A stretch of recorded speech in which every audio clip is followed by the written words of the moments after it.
大家好，我今日同大家介紹呢部升降儀。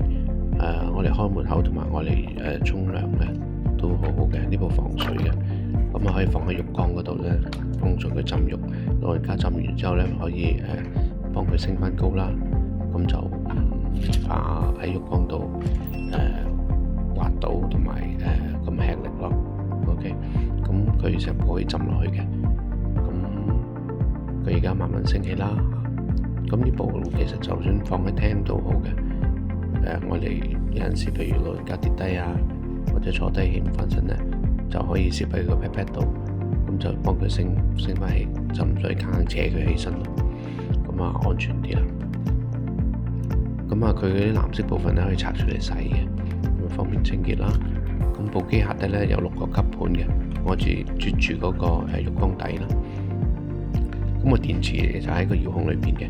咁所以咧，我哋叉電嘅時候就掹個遙控器出嚟叉就得噶啦。